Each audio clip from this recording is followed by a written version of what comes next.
की बातें सुननी और सुनानी। आओ बच्चों तुम्हें सुनाओ अच्छी एक कहानी। सुनो कहानी, आओ सुनो कहानी। सुनो कहानी, आओ सुनो कहानी। बच्चों, आज की कहानी का शीर्षक है सच्ची खुशी। चुन्नी नाम की एक भेड़ थी। वह बहुत गरीब थी। उसके पास अपने बच्चों को खिलाने के लिए खाना भी नहीं था। उसका पति भेड़ा मर चुका था। उसके 4 छोटे छोटे बच्चे थे। चुन्नी सुबह से लेकर शाम तक मेहनत करती, फिर भी वह खाने को जुटा नहीं पाती थी। चुन्नी ने एक दिन सोचा, अब तो गरीबी सहन ही नहीं हो रही है।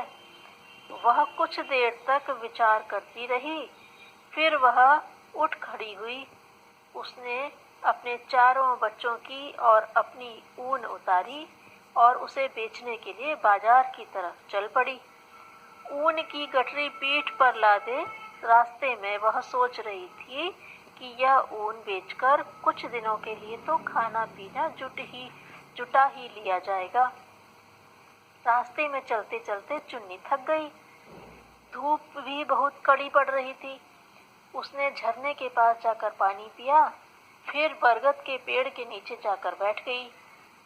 उसे तेज भूख लगी थी, पर पास में खाने के लिए कुछ भी न था। विवश होकर पेड़ के नीचे लेट गई। वहां पर कुछ ठंडक भी थी।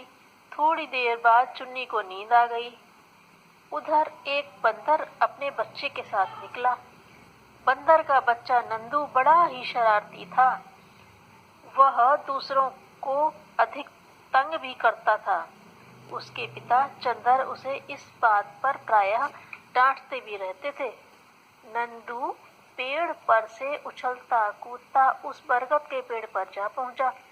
तभी उसकी निगाह पेड़ पर लटकी गठरी पर पड़ी। यह यहाँ कहाँ से आई? किसकी है यह? वह सोचने लगा। तभी उसने देखा कि पेड़ के नीचे भेड़ सो रही है। वह समझ गया कि उसी की होगी यह गठरी। नंदू ने सोचा कि चुपचाप से उसकी गठरी गायब कर देता हूँ।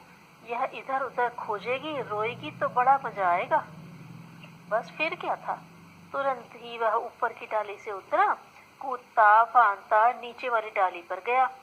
वहां से गठरी उतार कर फिर पेड़ पर सबसे ऊपर जाकर बैठ गया। वहां उसका पिता बैठा रोटी खा रहा था, पर नंदू को भला रोटी क्या अच्छी लगती। वह तो अपने हाथ और मुंह से गठरी खोलने में जुटा था। तभी चंदर की निगाह नंदू पर गई। यह तुम क्या कर रहे हो? किसकी गठरी उठा लाए हो? उसने डांट कर पूछा। नंदू ने मुंह पर उंगली रखकर चुप रहने को कहा और वृक्ष के नीचे सो रही भेड़ की ओर इशारा कर दिया। चंदर बड़ा ही दुखी हुआ। बोला, बेटा, मुझे बड़ा दुख होता है कि मैंने तुझे कुछ भी नहीं सिखा सका। तुम दूसरों को तंग करके में मजा क्यों ढूंढते हो? पर क्या तुम नहीं जानते कि दुखी आत्माओं की कितनी बद्दुआएं तुम्हें मिलती हैं? तुम्हारे जरा से मन बहलाव से कितने प्राणियों को कष्ट उठाना पड़ता है।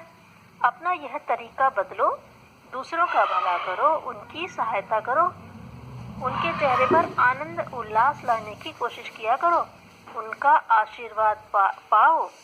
इन सब में जब तुम आनंद ढूंढने लगोगे तो यह तुम्हारा जन्म ही सार्थक हो जाएगा। तुम्हें अपनी अब की यह आदत बड़ी ही वाहियात और बचकानी लगने लगेगी। नंदू पिता की बातें सुनता रहा चुपचाप। तभी चंदर ने उसके हाथ से गठरी छीन ली। उसे लेकर वह नीचे वाली शाखा पर गया।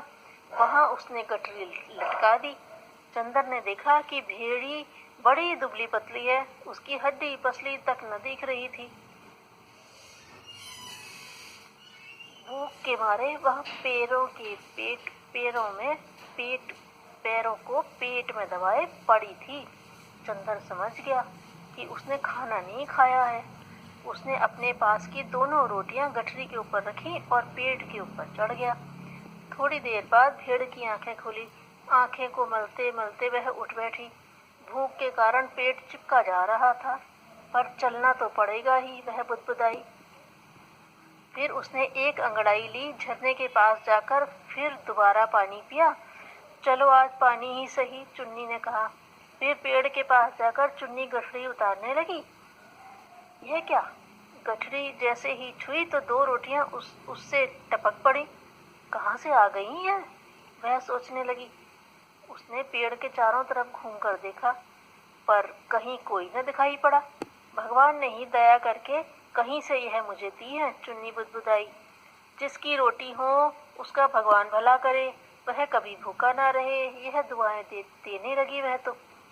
चुन्नी भूखी तो थी ही, घपाघप दोनों रोटियों को खा गई।